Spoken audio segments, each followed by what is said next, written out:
내가 때는 또 TV다. 난이 TV를 여기다 발라볼게요. 좋군요.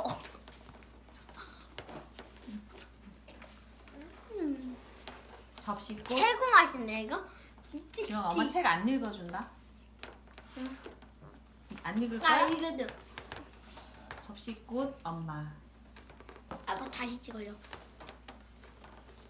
어린 시절에 나는 노예였어요. 내가 자유인이 된 것은 접시꽃과 어느 낯선 사람 덕분이지요. 제법 목돈이 되겠는걸. 어느 날 엄마를 마차에 실으며 주인이 말했어요. 엄마는 마치 도살장으로 끌려가는 소 같았어요. 엄마는 고통스러운 얼굴로 손을 들어 작별 인사를 했어요.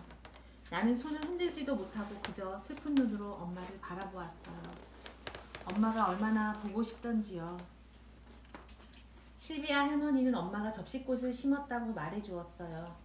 소들이 물 마시는 웅덩이 옆에 세운 하얀 나무 울타리를 따라서요.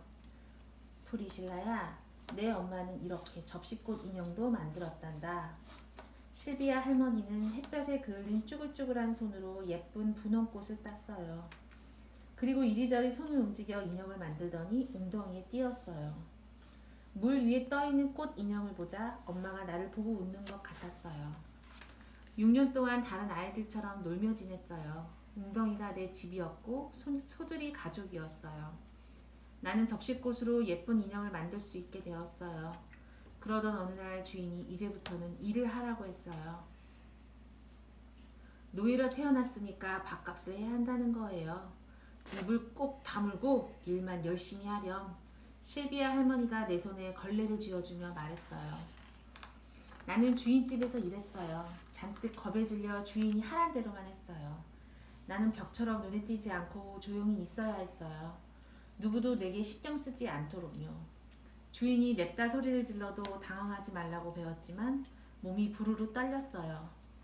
늦은 밤 다락방에서 혼자 이불을 덮고 누워있으면 매를 맞는 다른 노예의 비명소리가 들렸어요. 주인이 검은 몸뚱이를 내리칠 때마다 내 심장도 콩쾅거리며 아팠어요.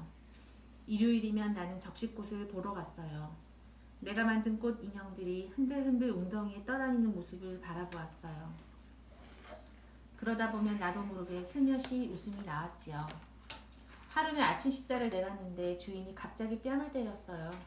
느려터진 개집애 같으니라고. 주인이 벌떡 일어나더니 의자를 엎고 욕설을 퍼부었어요. 그러고는 문을 꽝 닫고 나가버렸어요. 나는 덜덜 떨리는 손으로 그릇을 들고 부엌으로 돌아왔지요. 먹을 만할 거야. 요리사 아주머니가 죽에 설탕을 조금 넣어주며 말했어요. 나는 배시시 웃으며 수저를 들었어요. 농장에는 드나드는 손님이 많았어요. 그들에게 나는 벽에 바른 벽지나 다름없었어요. 하지만 어느 날 온 남자는 달랐어요. 그 사람은 즐겁게 휘파람을 불면서 어슬렁어슬렁 농장 주변을 산책했어요. 그리고 자기 이름이 베질 실크우드라고 내게 말했어요. 실크우드 아저씨는 이런저런 질문을 했어요. 나는 배운 대로 앞치마에 얌전히 손을 모으고 대답했어요. 엄마 이야기를 듣고 싶어하는 사람은 흔치 않았거든요. 똑똑한 꼬마구나. 너는 학교에 다녀야겠어. 학교에서는 뭘 하는데요? 읽기와 쓰기 그리고 산수를 배우지. 나는 산수라는 말을 처음 들었지만 냉큼 대답했어요. 모두 다 배우고 싶어요. 실크우드 아저씨는 다정하게 웃었지만 곧 심각한 표정이 되었어요. 나는 노예를 소유하지 않는단다. 아저씨는 슬픈 목소리로 말했어요. 너 같은 아이는 더 보호받아야 하는데. 나는 멀어져가는 아저씨의 뒷모습을 발꿈치를 들고 바라보았어요. 얼마 뒤 주인이 죽었어요. 이제 모든 게 바뀔 거야. 실비아 할머니가 말했어요. 하늘빛이 어스름해진 어느 화요일 나는 살짝 웅덩이로 나갔어요. 나는 키가 크고 가늘가늘한 접시꽃 줄기에서 씨앗들을 받아서 앞치마 주머니에 넣었어요. 몇 주 뒤에 나는 노예 경매대에 섰어요. 노예를 고르는 백인들은 내가 얼마나 겁에 질려 있는지 짐작이나 했을까요? 그들이 내 값을 얼마로 매기든 관심 없었어요. 나는 주인의 소와 말이나 가구와 다르다는 걸 알고 있었으니까요. 터번을 쓴 체로키족 남자가 몸값을 지불하고 나를 데려갔어요. 다시는 실비아 할머니와 요리사 아주머니를 보지 못했지요. 다른 농장에서도 내 생활은 비슷했어요. 체로키족 주인의 집에서 내 할 일을 하면서 조용히 지냈지요. 인디언인 체로키족 남자와 부인은 고함을 지르지는 않았어요. 하지만 나는 그들의 소유물이었어요. 요강을 비우고 가구를 닦고 나보다 어린 애들한테도 네 도련님, 네 아가씨 하며 굽실거려야 했어요. 그때 나는 10살이었어요. 나는 접시꽃 씨앗들을 심고 일요일이 되면 숨어 지낼 곳을 만들었어요. 이곳이 내 집이었어요. 줄기가 자라고 잎이 무성해지더니 접시꽃은 이듬해 봄에 꽃을 피웠어요. 전에 살던 집을 떠올리면 엄마 말고는 기억하고 싶은 게 별로 없었어요. 그런 나에게 분홍 접시꽃은 엄마와도 같았어요. 내가 엄마를 생각하면 엄마도 내 생각을 할 것 같았어요. 어디에 있는지는 알 수 없지만요. 시간이 흘렀어요. 백인들은 더 많은 땅을 원했어요. 그래서 인디언들을 고향에서 몰아낼 법을 만들었지요. 실비아 할머니가 곁에 없어도 세상이 변하고 있다는 걸 알 수 있었어요. 나는 다시 접시꽃 씨앗들을 주머니에 숨겼어요. 주인 가족과 나는 다른 체로키족 인디언들과 함께 붙잡혔어요. 백인 군인들은 우리를 마치 가축처럼 거대한 벽 안에 가두었어요. 그곳에서 우리는 길고 무더운 여름을 보내야 했어요. 나는 주머니에 숨긴 씨앗들을 만지며 울음을 삼켰지요. 가을이 되자 군인들이 우리를 다른 곳으로 내몰았어요.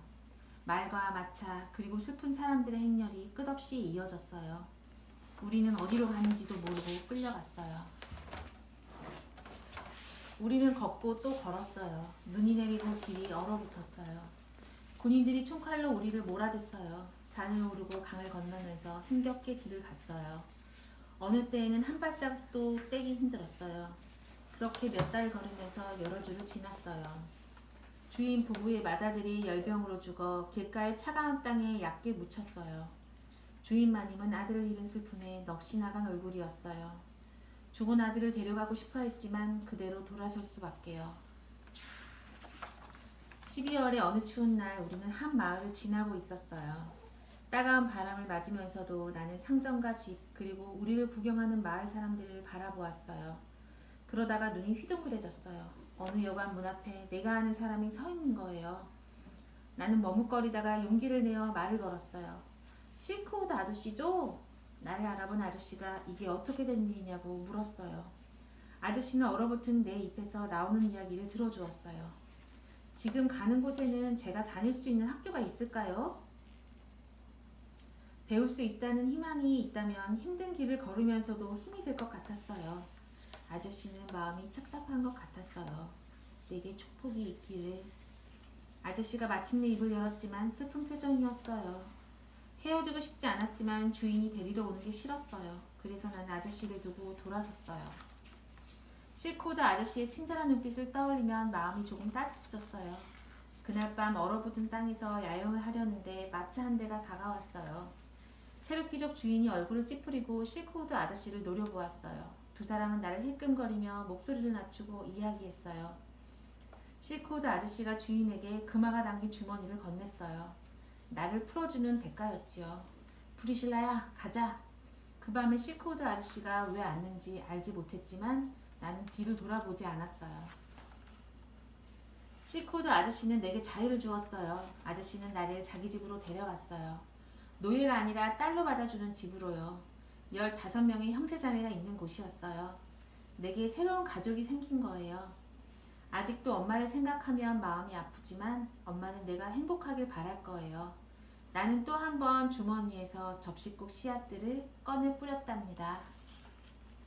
쑥쑥 자라렴. 나는 씨앗들에게 노래를 불러주었어요. 활짝 꽃을 피우렴. 나는 접시꽃 줄기에게 말했어요. 그리고 나에게 속삭였어요. 이제 안전하단다. 폭탄. 우리 집이니까. 끝. 끝. 어쩌고 저쩌고 저쩌고 저쩌고.